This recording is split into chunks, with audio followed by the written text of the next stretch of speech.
That's always fun. Space lasers! Oh, yeah, I covered this story a few days ago. Oh, my God. God. She's so stupid. Oh, my God. She's such a fucking idiot. I don't know how, like, how is she in the government? Like, okay. We introduced some very stupid people. Yes, some? Many. Many. Okay, so Marjorie Taylor Greene, Republican Georgia, yeah, we all know that, introduced an amendment to the House bill that would provide more than $26 billion in aid to Israel to fund space laser technology to deploy on the U.S. southern border. I like how the argument that she gives for this is that, well, Israel has it to defend the Jews. Like, no, that's not what the Iron Dome is, Marjorie. That's not what that is. Those are surface to air. There's the Iron Beam, which is a weapon that has not been deployed yet, but has been demonstrated to potentially work, which is a laser-based defense system that, like, it'll shoot missiles down with lasers, and instead of costing $50,000 per missile fired to take down other missiles, it costs $2 to fire. So that seems like one of those things that would be a big upfront investment that would save you a lot of money in the long term. And yeah, U.S. provided money to continue developing it. I don't know why it says news peg right in the middle of the thing here, but I like it when my news gets pegged, so... Do you really, though? I hope the news is enjoying itself. Jeez. Yeah, so in the wake of the Iranian drone attack on Saturday... In the wake of the Iranian drone attack on Saturday, House Speaker Mike Johnson released the text of 2 aid bills that would send a total of $95 billion to Ukraine and Israel. Greene, who's leading a charge to oust Johnson from his position as Speaker, because of course she is, immediately introduced 3 amendments to the bill on Wednesday. One would set aside funds for the development of space laser technology on the southwest border, while the other 2 amendments would provide funding to build an Iron Dome and complete construction of the border wall. What? What does she think is happening at the southern border that you need missile defense systems in place? She needs to kill brown people. That's what it the Iron Dome is. shoots down missiles. It doesn't shoot down people. No, she thinks Mexico is sending brown people, and we need missiles to. No, she wants the space laser. People. Yeah, no, it really is quite concerning how she wants to use like this incredibly violent response to people fleeing their countries for their own safety. Like, I honestly, it kind of shocks me. A lot of the migrants are from Venezuela. Republicans fucking hate Venezuela because it's socialist. Quote, yes. But when they apply for asylum in the United States, the statute that they apply for asylum under is explicitly the one that's reserved for people that are failing, or the people that are fleeing a failed socialist state. You'd think Republicans would be eating that shit up, being like, look at how bad Venezuela is. We have to take in these people and take care of these people that they couldn't handle because they're a failed socialist state. You'd think that that would be the angle they would take here. But no, they're brown, so fuck them. It's so stupid. They're doing kind of a combination of both, though, because anytime that you bring up Venezuela at all, you hear failed socialist state as part of their rhetoric. Yeah, too. but they tell you that they're sending us their prisoners. They don't tell you that it's just ordinary people fleeing a failed socialist state. Like, it drives me nuts. Like they could get bipartisan shit done if they took that angle, and then we agreed that at least the Venezuelans let them into the country so that we can pretend like socialism is always bad in all its forms because it didn't work in Venezuela. Instead, lasers for brown people. Yeah. Always lasers for brown people. And rockets. Let's not forget the rockets, because that's what the Iron Dome is. Lasers and rockets, but mostly for brown people. But also, like, she wants to complete the construction of the border wall. So the Iron Dome thing is rockets that presumably are going to be fired at these immigrants, which is a massive breach of international law. But if they finish construction of the border wall, then does that mean they're going to be firing these rockets Like, are they going to be waiting for them to cross into the States before they fire the rockets at them? Or are they going to be firing them while they're in Mexico and starting an international incident? Like, what is the plan here? Do you think they have a plan? Because from what I can understand, the plan is sign the bill, get notoriety for signing the bill, and then forget they ever signed the fucking bill. Or beg and plead for the bill, and then when the bill finally shows up, Donald Trump says, no, don't pass that because that'll fix things that I'm trying to campaign on, and then torpedo their own bill that you were begging for. That's an option too. Like, if there's one thing I learned when I like actually went to the Capitol and talked to the fucking senators, it's half of these people don't know what's going on in their own job. Mm-hmm. And it's very, very frustrating. Only half? I didn't get to talk to that many of them, so I'm being generous. Okay. Yeah, so Green introduced even more amendments to the Ukraine bill, including calls to redirect funds to build the border wall, of course, or assist with the victims of the East Palestine train disaster. I feel like that could get its own bill. Like, I'm not against assisting with the victims of the East Palestine train disaster. But, like, I feel like on a Ukraine send them some of our old tanks that we don't need anymore bill, that's not the place for it. Oh, so you mean having pig fats and riders is a bad idea? Yeah. Yeah. Which seems to be the only thing that Marjorie is capable of writing. Other amendments prohibit funding Ukraine until President Zelensky resigns, until Ukraine bans abortion, or until Ukraine shuts down biolaboratories, referring to a conspiracy theory pushed that... Okay, no, this isn't me failing to read. This is that sentence being written poorly. Referring to a conspiracy theory that originates in Russia. So she's literally falling for Russian propaganda about biolaboratories in Ukraine that, like, it was Russian propaganda to try and justify their invasion. Is like, oh, the U.S. is funding bioweapons laboratories, which they didn't provide any evidence when they said that, and there has been no evidence presented since then. Okay, Plow King, no. I'm going to need you to not give her that much credit. She's an expert at riding dick. No. I wouldn't give her credit for that. Oh, but can we at least appreciate the name Plow King while talking about dick riding? Okay, that's fair. Yeah. You know, it's like it's funny. I'm fine. Like, I make so many double entendres that I've become somewhat desensitized to them to a point where I often don't notice the most obvious ones. And this was an instance of a most obvious one. Yes. Absolutely. Hold on, I'm going to be right back. Obvious Plow King. Speaking of double entendres, I got some Plow Kinging to do. Yeah, so she also included an amendment that would require all members of oh, we have to read this when Suris gets back. But like, another amendment included, it would require all members of Congress who vote in favor of the bill to conscript in the Ukrainian military, and another that would direct Joe Biden to withdraw from NATO. So she's fucking dumb, is the moral of the story here. Okay, so no subtle dirty jokes, gotcha? No. The subtle ones are the ones that I actually get. The obvious ones are the ones I miss. Yeah, so I continued reading after you were gone and immediately regretted it because, like, if you haven't come across this yourself, you need to hear it. Okay. Some of the other things she tried to tack onto the bill included an amendment that would require all members of Congress who vote in favor of the bill to conscript in the Ukrainian military. I saw that as well. And another that would direct Joe Biden to withdraw from NATO. Like, is that even something that the president can unilaterally do? No.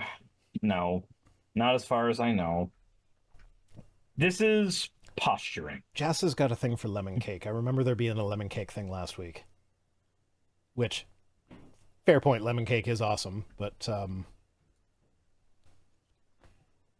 you know, this entire ordeal is just watching Marjorie Taylor Greene try to posture as if she's hot shit.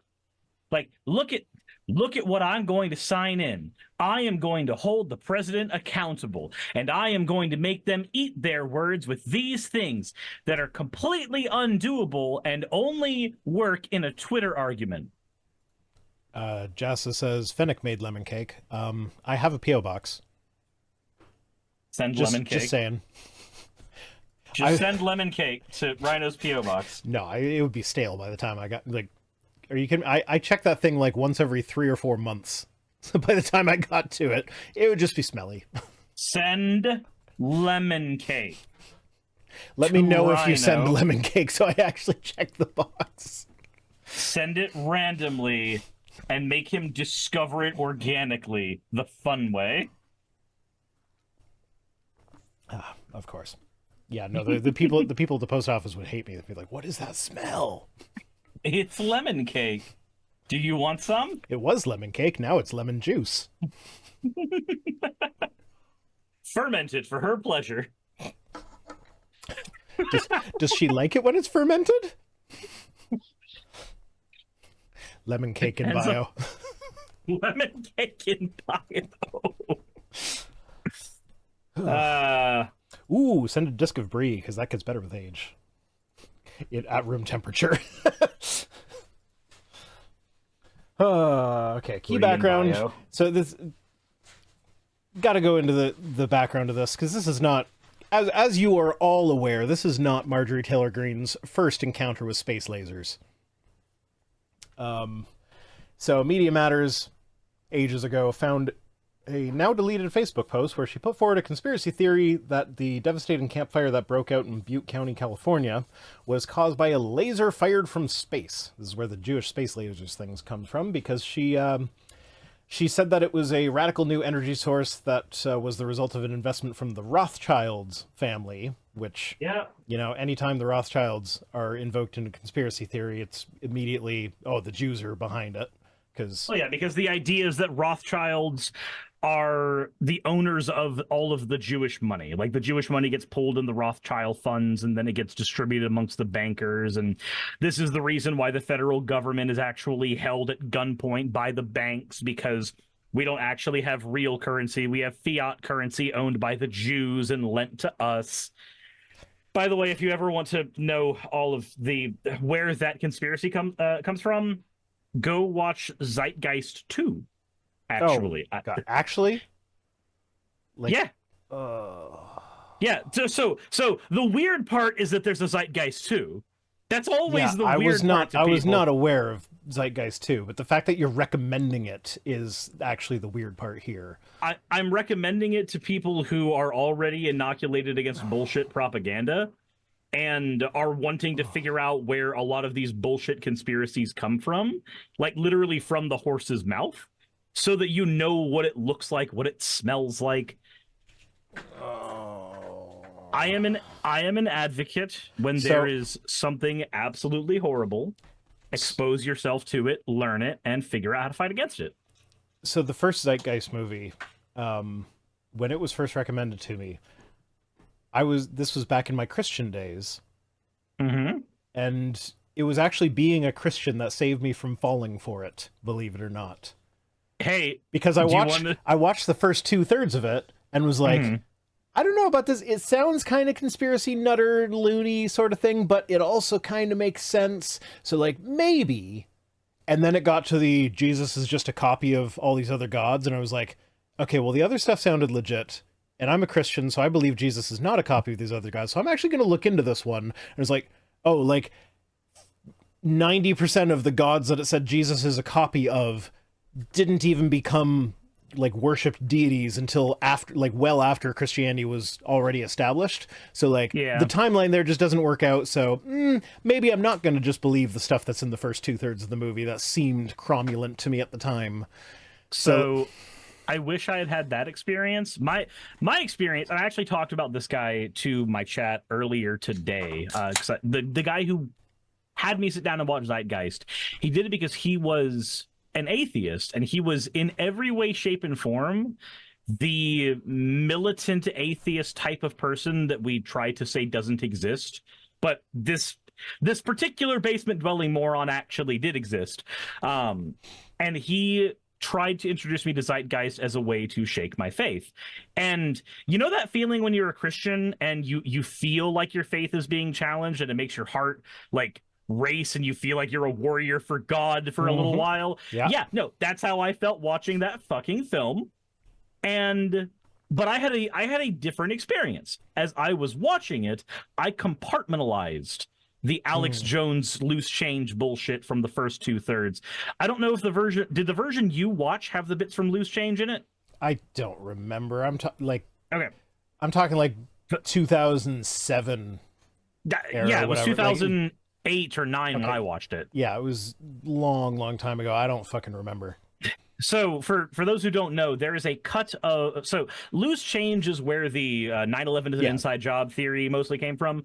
There is a cut of Zeitgeist where all of the stuff from loose change is threaded into it. So you get like Alex Jones guesting on the loose change, like with the loose change guys, also juxtaposed with him doing the like infiltration of the owl ceremony stuff in Zeitgeist, like all of that together in one film. And the way my brain worked is it compartmentalized all of that into one section of this stuff's probably true, and then it compartmentalized all the religious stuff into this stuff's propaganda. The idea that, hey, you're trying to sell me a lot of bullshit, so maybe the other stuff you're selling me is bullshit, didn't quite register. So I got hooked into this line of thinking. Sorry, I have to interrupt. Neuromdipus says there's a funny video somewhere on YouTube where a blacksmith is like, I'm tired of this bullshit, and then demonstrates that metal getting much weaker when hot. He's like, watch this, and he just shoves it in the fire like, look, it's not melted, but it's bendy, or whatever. Like, I've used that clip on my channel at some point. I forget what I used it in reference to, but I know that I've used that clip. Yeah, no, that is a very good clip at demonstrating that, like, hey, at a certain weight, it doesn't matter if the steel beams are being melted. All that matters is that they are no longer structurally sound and therefore can no longer hold up weight. But after that friend introduced that to me, I went and found Zeitgeist 2. This is back when you would find movies by looking on Google Video, and you could actually like find whole movies just there and not taken down yet. It was a weird time in the internet, to be sure. YouTube was only like 3 years old at the time. But when I found Zeitgeist 2, oh god, there's two of me now. I thought that was going to be I saw that Senshini, it was I guess it's clips.twitch.tv, but I'm like, oh, Senshini clipped the weird part, so I'm like, oh, maybe that's the weird part of that metalworking thing. So I was expecting like the metalworking video to come up. Yeah, but no, they're just hard at work clipping us being weird. Fair enough. So no, don't apologize, Senshini. It's fine. I clicked a link while I was live. I knew the risks. You did your best. But no, I found Zeitgeist 2 because I got super hooked into the idea of those conspiracies. I also really liked The Conduit as a video game to begin with, and that was based on Washington conspiracies anyway. So like all the neurons in my brain were firing. And I remember telling this friend of mine, hey, did you know there's a Zeitgeist 2? I'm watching it right now. And he's like, yeah, but that one's boring. That should have been my first clue that, like, this is all actually bullshit. This is just a way for people to feel like their mundane lives are more important than they are. But no, that was me going, no, you don't understand. The international banking conspiracy is very fascinating. Yeah, the Fed is a Ponzi scheme. Yeah. Yeah. What's the thing that Alex Jones used to say all the time back then? The Federal Reserve is no more federal than Federal Express. Is that supposed to be a point about something? So it was to say that the banks don't actually have any like legitimacy. Because you got to remember, these people are hard-dicked on gold. They think that the gold standard should have been maintained forever. Yeah, you know what? Okay, so I did go through a libertarian phase. I never understood the gold standard thing. It's like the whole basis of the, like, we should have our thing tied to gold because it has real value, is that, like, gold has intrinsic real value, whereas money is just fiat money that has value because society has agreed that it has value. But it's like, there's no such thing as intrinsic real value. Yeah, I'm like, why is it different for gold? It's just a shiny rock. Like, I mean, it's useful in electronics, but like, ultimately the reason gold has value is because we decided it has value as a society. Same reason as we decided the dollar bill has value. So like, I just didn't see the difference there. Like, it's just a different. My partner's over here saying it has magical powers. No, okay. So there are certain aspects of gold that make it valuable in the sense that like, so it like has some value because it is more scarce. Yeah, like it has it's intrinsic scarce, scarcity. It's scarce. It's malleable, so it's easy to work with. It's pretty, so that does factor into it. It's like it's got all the properties that make good money. Like it's divisible. You can chop it into like little bitty chunks or whatever.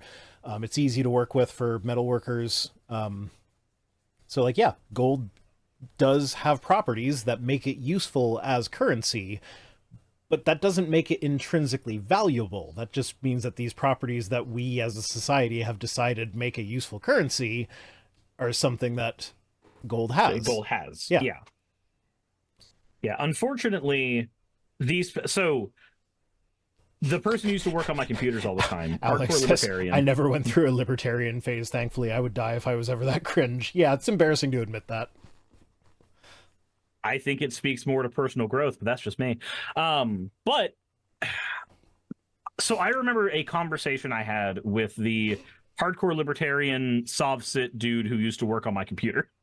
And I asked him like, hey, do you need me to pay you for something? Because over the course of his time working on my computer, I never actually paid him for anything. It was always like, hey, I'm getting rid of my car and your daughters are, 16 now. They need a car to drive. I'll trade you my car for work on this thing. Or, hey, I have this old laptop. As long as I have the hard drives, you can have the other parts for use in other projects that you have. There's always a trade system involved. So I remember one time going, hey, can I, pay you for this project? I've got some money on me. He goes, you got money on you? Like real money? Well, I haven't seen real money in a long time. Let me see it. And then I, showed him like the $20 bill that I had in my pocket. And he's like, that's not real money. And then he goes into the tirade about what real money is. And I'm just like, okay, but I can go to the store and buy goods and services with this money. So it's, whether it's fake or real, it behaves as though it's real. Yeah, it's real enough for purpose. And that's all it really ever needs to be. Yep, money is fake. We made it up. And if you ever dominates our lives. You know what else is fake and we made up that dominates our lives in the exact same way and is just as socially constructed? Gender. Yep. Gender. It's the same shit. It's all the same shit. Yeah, we make this shit up and then we make it really important. Yeah, I had a comment of the day on one of my main videos. I don't know if it was last week or this week or like, I don't know. They all blend together eventually, but they were talking about how like, oh well, no matter how many times I explain to atheists, they just don't seem to understand that in their worldview, evil is just a construct.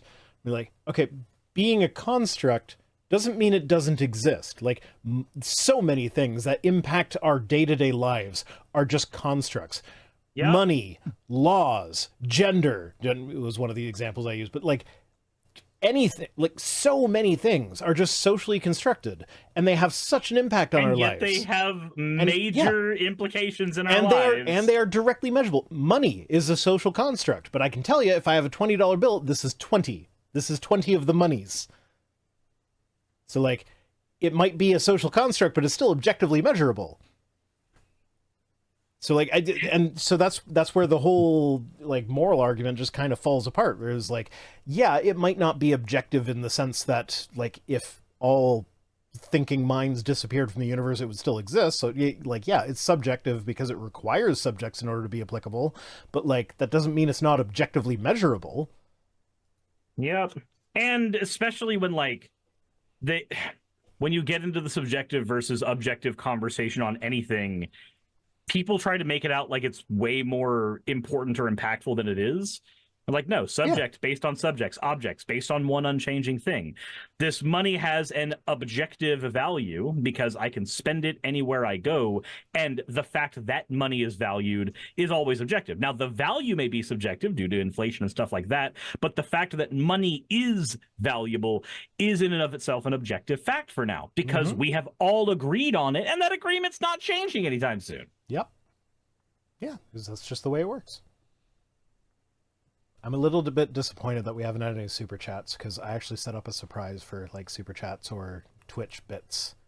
As Todd Howard would say, it just works. So. Okay, you need to play more video games to get that joke. Damn it. No, I don't get it. I don't know who Todd Howard is.